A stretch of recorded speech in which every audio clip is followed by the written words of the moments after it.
বন্ধুরা, আজ আইপিএলের ৩৫তম খেলাটি হবে দিল্লি ক্যাপিটাল এবং সানরাইজার হায়দ্রাবাদের মধ্যে।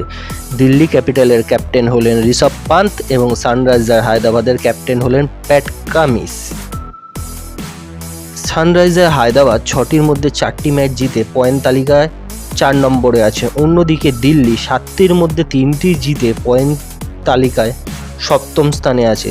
দিল্লির লাস্ট ম্যাচে লখনৌ এবং গুজরাটকে হোম গ্রাউন্ডে গিয়ে হারায়। খেলা হবে আজ সন্ধ্যে ৭:৩০টার সময় অরুণ জেটলি স্টেডিয়ামে।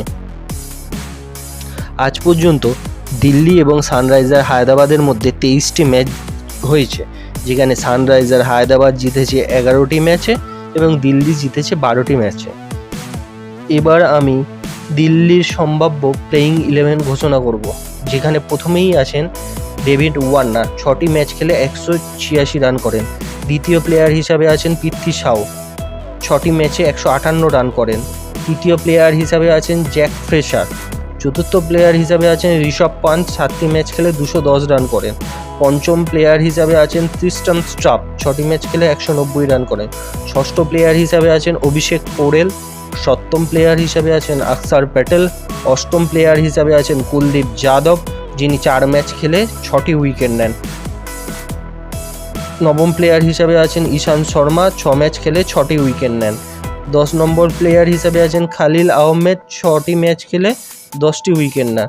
এবং ১১তম প্লেয়ার হিসাবে আছেন মুকেশ কুমার। সানরাইজার হায়দ্রাবাদের দিকে চলে যাওয়া যাক। সানরাইজার হায়দ্রাবাদের প্রথমে আছেন অভিষেক শর্মা। দ্বিতীয় প্লেয়ার হিসাবে আছেন ট্রেভিস হেড। তৃতীয় প্লেয়ার হিসাবে আছেন মাকরাম। চতুর্থ প্লেয়ার হিসাবে আছেন হেনরি ক্লাসেন। পঞ্চম প্লেয়ার হিসাবে আছেন আব্দুল সামাদ। ষষ্ঠ প্লেয়ার হিসাবে আছেন নীতিশ রেড্ডি। সপ্তম প্লেয়ার হিসাবে আছেন শেহবাজ আহমেদ। অষ্টম প্লেয়ার হিসাবে আছেন প্যাট কামিন্স।